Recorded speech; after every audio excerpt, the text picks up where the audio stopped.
നിങ്ങളൊന്ന് കണ്ണുകൾ അടച്ചിട്ട് ഒന്നുമില്ലായ്മയെ പറ്റി ഒന്ന് ചിന്തിച്ചു നോക്കിയേ. എന്താ മനസ്സിലേക്ക് ഓടി വരുന്നത്? കട്ട പിടിച്ച ഇരുട്ട്, ചെവി തുളയ്ക്കുന്ന നിശബ്ദത, അല്ലെങ്കിൽ വളരെ വലിയ ശൂന്യത അല്ലേ? പക്ഷേ ഒരു നിമിഷം നിൽക്കണം. നമ്മൾ ഈ പറഞ്ഞ ഓരോന്നും എന്തൊക്കെയോ ആണ്. നമുക്ക് കാണാൻ കഴിയാത്ത പ്രകാശ കണികകളാണ് ഇരുട്ട്. ചലനമറ്റ് നിൽക്കുന്ന വായുവാണ് നിശബ്ദത. ഇനി കോടാനുകോടി ഗാലക്സികൾക്കിടയിലെ ആ ഒരു വലിയ ശൂന്യത എടുത്താലോ, അതും സത്യത്തിൽ ശൂന്യമല്ല.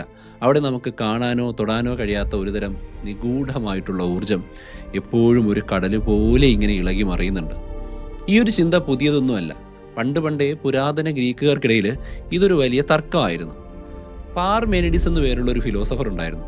പുള്ളി മുന്നോട്ട് വെച്ചൊരു വാദം കേട്ടാൽ നമ്മൾ ശരിക്കും ഞെട്ടും. അദ്ദേഹം പറഞ്ഞു, ഒന്നുമില്ലായ്മ എന്നൊരു സാധനം ഈ പ്രപഞ്ചത്തിൽ നിലനിൽക്കാനേ സാധ്യമല്ല. കാരണം എന്താണെന്നറിയാമോ? വളരെ സിമ്പിളാണ്. അതിനെപ്പറ്റി നമ്മൾ സംസാരിക്കാനോ ചിന്തിക്കാനോ ശ്രമിക്കുന്നുണ്ട് അല്ലെങ്കിൽ കഴിയുന്നുണ്ടെങ്കിൽ അതപ്പോൾ തന്നെ എന്തോ ഒന്നായി മാറുന്നില്ലേ?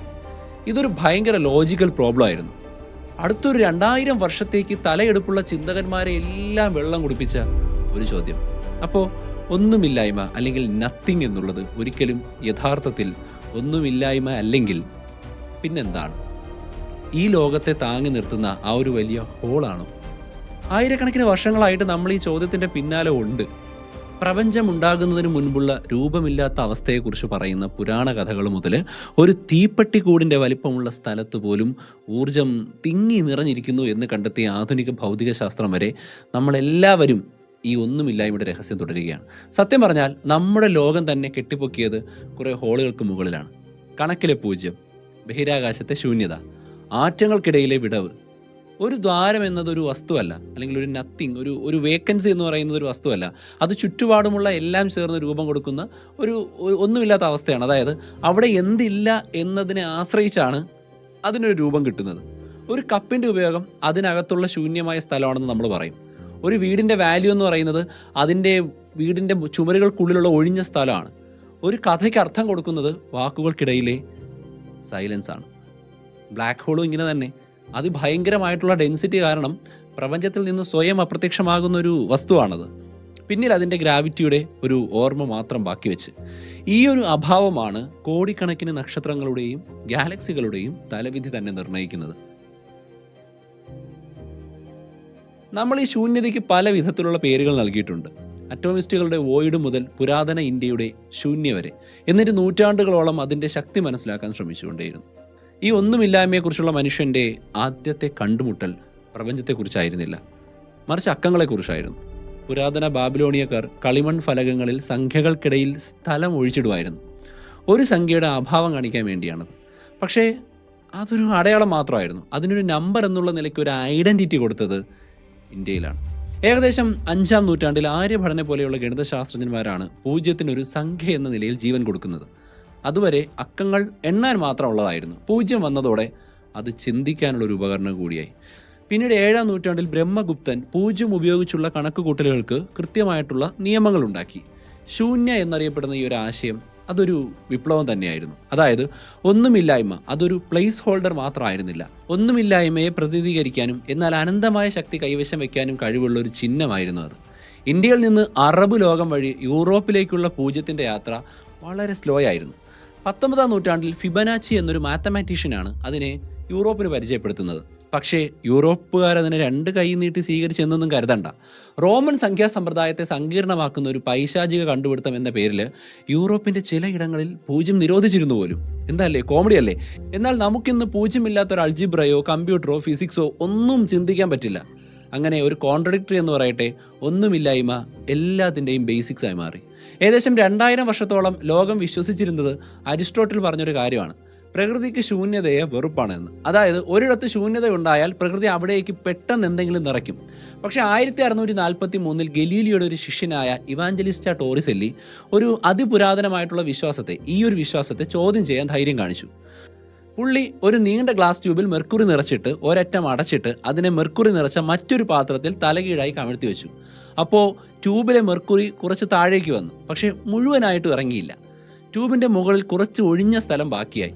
അതായിരുന്നു ശൂന്യതയ്ക്ക് നിലനിൽക്കാൻ കഴിയുമെന്നതിൻ്റെ ഫസ്റ്റ് പ്രൂഫ്. ഈ ഒരു പരീക്ഷണം മറ്റൊരു കാര്യം കൂടി തെളിയിച്ചു.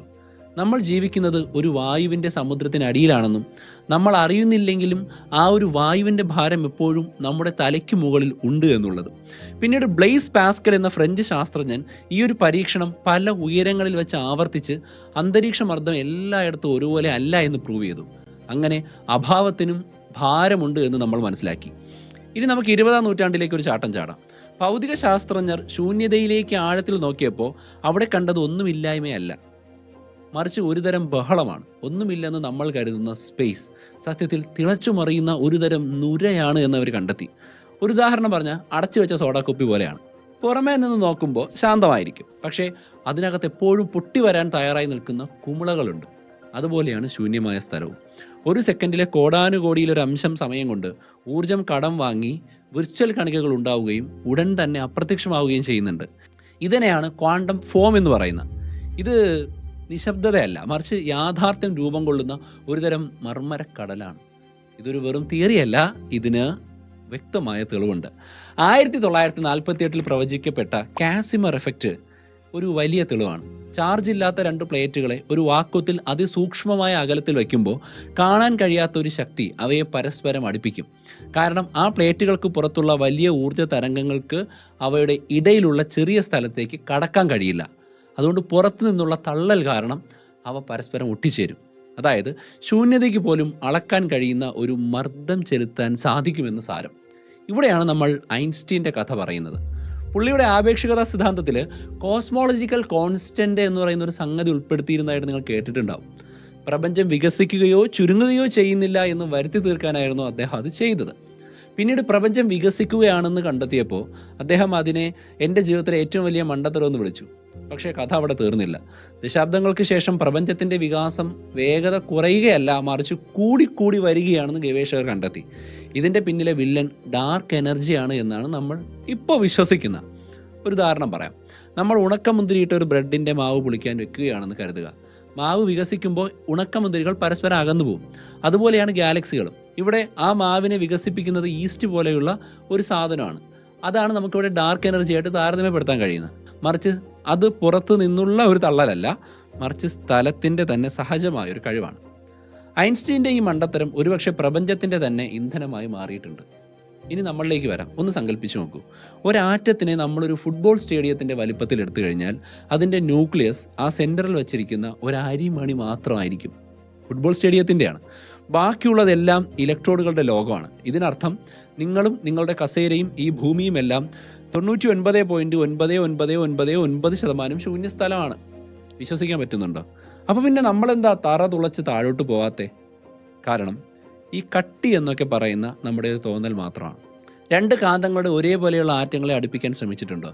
അതുപോലെ നിങ്ങളുടെ കയ്യിലെയും മേശയിലെയും ആറ്റങ്ങൾ പരസ്പരം ഒരു കാണാത്ത ശക്തി കൊണ്ട് തള്ളി മാറ്റുകയാണ് ചെയ്യുന്നത്. സത്യത്തിൽ നിങ്ങൾ മേശയെ തൊടുന്നതേയില്ല.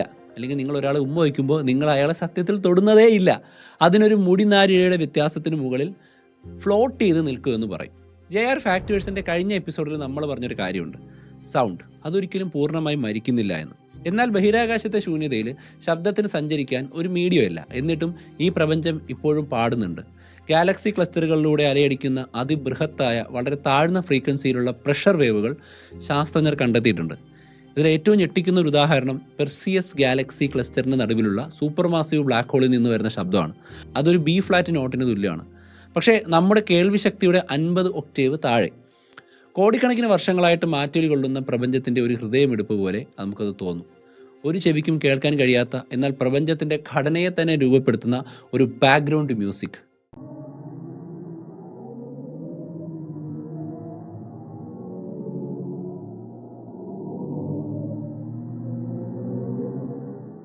ഇനി നമ്മൾ കാണുന്ന എല്ലാ കാര്യവും, അത് വെളിച്ചമായാലും ഗ്രാവിറ്റി ആയാലും മാഗ്നറ്റിസം ആയാലും, ഇതെല്ലാം ക്വാണ്ടം ഫീൽഡുകളിൽ നിന്ന് ഉയർന്നു വരുന്നതാണ്. ഈ ഫീൽഡുകൾ എല്ലാ സ്ഥലത്തും നിറഞ്ഞിരിക്കുന്നുണ്ട്. അവിടെ ഒന്നുമില്ല എന്ന് തോന്നുമ്പോൾ പോലും അത് നിറഞ്ഞിരിക്കുകയാണ്. ഇതിലേറ്റവും പ്രധാനപ്പെട്ട ഒന്നാണ് ഹിഗ്സ് ഫീൽഡ്. ഒരു ഉദാഹരണം പറയാം. ഒരു റൂം നിറയെ ആളുകൾ നിൽക്കുന്നു എന്ന് കരുതുക. അതാണ് ഹിഗ്സ് ഫീൽഡ്. ആർക്കും അറിയാത്ത ഒരാൾക്ക് ആ റൂമിലേക്ക് എളുപ്പത്തിൽ നടന്നു പോകാൻ പറ്റും. എന്നാൽ വലിയൊരു സെലിബ്രിറ്റിയാണ് വരുന്നതെങ്കിലോ ആളുകൾ ചുറ്റും കൂടി അദ്ദേഹത്തിന് നടക്കാൻ ബുദ്ധിമുട്ടുണ്ടാക്കും. ഈ നടക്കാനുള്ള ബുദ്ധിമുട്ടിനെയാണ് നമ്മൾ മാസ് എന്ന് വിളിക്കുന്നത്.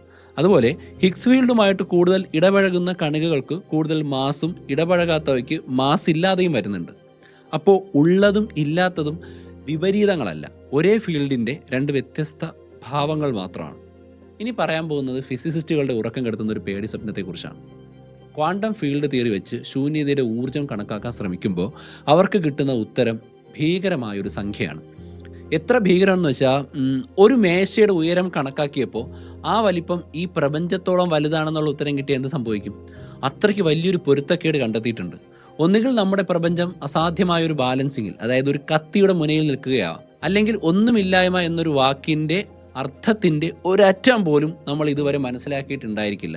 അപ്പോൾ ബിഗ് ബാങ്ങിന് മുമ്പ് എന്തായിരുന്നു? ഒരുപക്ഷെ ആ ചോദ്യം തന്നെ തെറ്റായിരിക്കാം. കാരണം അതിനു മുൻപ് ഒരു മുൻപുണ്ടായിരുന്നു. സ്റ്റീഫൻ ഹോക്കിംഗ് പറഞ്ഞത് ബിഗ് ബാങ്ങിന് മുൻപ് എന്തായിരുന്നു എന്ന് ചോദിക്കുന്നത് നോർത്ത് പോളിൻ്റെ വടക്ക് എന്താണ് എന്ന് ചോദിക്കുന്നത് പോലെയാണ്. ആ ചോദ്യത്തിന് അർത്ഥമില്ല, മീനിങ് ഇല്ല. പ്രപഞ്ചം സമയത്തിലല്ല തുടങ്ങിയത്, സമയം പ്രപഞ്ചത്തോടൊപ്പമാണ് തുടങ്ങിയത്. ആ അർത്ഥത്തിൽ ഒന്നുമില്ലായ്മ എന്നത് പ്രപഞ്ചത്തിൻ്റെ ക്ലോക്ക് ഓടാൻ തുടങ്ങുന്നതിന് മുൻപുള്ള ഒരവസ്ഥ മാത്രമായിരുന്നു. അപ്പോൾ ശൂന്യത ശരിക്കും ശൂന്യമാണോ? അല്ല, അത് സങ്കല്പിക്കാൻ കഴിയുന്നതിൽ വെച്ച് ഏറ്റവും ഗർഭാവസ്ഥയിലുള്ള ഒന്നാണ്. ഉണ്ടാകാൻ സാധ്യതയുള്ള എല്ലാത്തിൻ്റെയും പ്രോബബിലിറ്റിയുമായിട്ട് വൈബ്രേറ്റ് ചെയ്യുന്ന ഒരു ക്യാൻവാസ്. ബുദ്ധമതത്തിലെ ശൂന്യത എന്ന ആശയം ഇതുപോലെയാണ് കേട്ടോ. അവിടെ ശൂന്യത എന്നതൊരു ഇല്ലായ്മയല്ല, മറിച്ച് എല്ലാത്തിൻ്റെയും നിലനിൽപ്പിന് ആവശ്യമായ ഒരു സാഹചര്യമാണ്. സൃഷ്ടി എന്നത് ഒരു വലിയ സ്ഫോടനമായാണ് നമ്മൾ ചിന്തിക്കുന്നത്. ഒരുപക്ഷെ അതൊരു മർമ്മരമായിരുന്നിരിക്കാം, ഒന്നുമില്ലായ്മയിലെ ഒരു ചലനം, എന്തെങ്കിലുമൊക്കെ ആകാൻ ശ്രമിച്ചത്. ഈ ഒന്നുമില്ലായ്മ നമ്മളെയും വേട്ടയാടുന്നുണ്ട്. നമ്മുടെ ഓർമ്മയിലെ വിടവുകൾ, സംഗീതത്തിലെ നിശബ്ദത, വാക്കുകളിലെ മൗനം, ഈ അഭാവങ്ങളാണ് നമ്മുടെ ജീവിതത്തിന് അർത്ഥം നൽകുന്നത്. ഓരോ ആശയവും ജനിക്കുന്നത് ഒരു ഒഴിഞ്ഞ പേജിൽ നിന്നാണ്. ഓരോ ശ്വാസവും നമ്മൾ എടുക്കുന്നത് ശൂന്യമായ ശ്വാസകോശത്തിലേക്കാണ്. ഒരുപക്ഷെ ഈ പ്രപഞ്ചത്തിന് പാഠാൻ പഠിക്കുന്നതിന് മുൻപ് ആദ്യം ശൂന്യമാകേണ്ടിയിരുന്നു. നമ്മുടെ ജീവിതത്തിലും ഏറ്റവും വലിയ സത്യങ്ങൾ നമ്മൾ കണ്ടെത്തുന്നത് പലപ്പോഴും ഉള്ള കാര്യങ്ങളിലല്ല, മറിച്ച് അവയ്ക്കിടയിലെ വിടവുകളിലാണ്. ഈ ലോകത്തെ താങ്ങി നിർത്തുന്ന ആ വലിയൊരു ഹോൾ പ്രപഞ്ചത്തിൻ്റെ എവിടെയോ മാത്രമല്ല, അത് നമ്മുടെ ഉള്ളിലുമുണ്ട്. നമ്മുടെ ചിന്തകളും കലയും നമ്മുടെ നിലനിൽപ്പും എല്ലാം രൂപം കൊള്ളുന്ന സൈലൻ്റായ ഫലഭൂയിഷ്ടമായ മണ്ണ്. അപ്പോൾ നമ്മുടെ കാഴ്ചപ്പാടുകളാണ് പലപ്പോഴും യാഥാർത്ഥ്യത്തെ നിർണ്ണയിക്കുന്നത്, അല്ലേ? ശൂന്യമെന്ന് നമ്മൾ കരുതിയത് അങ്ങനെ അല്ലായിരിക്കുന്നു. ഇനി ഈ ലോകത്തിലെ ഏറ്റവും ഉറച്ചതും സ്ഥിരവുമായ ഒന്നായി നമ്മൾ കാണുന്ന പർവ്വതങ്ങൾ എടുക്കാം. ഒരുപക്ഷെ സമയത്തിൻ്റെ വേഗത ഒന്ന് കൂട്ടി നോക്കിയാൽ അവയും ഒഴുകി നടക്കുന്ന ഒരു ദ്രാവകം മാത്രമാണെങ്കിലോ? JR ഫാക്ടേഴ്സിൻ്റെ അടുത്ത എപ്പിസോഡിൽ നമുക്കത് ചർച്ച ചെയ്യാം.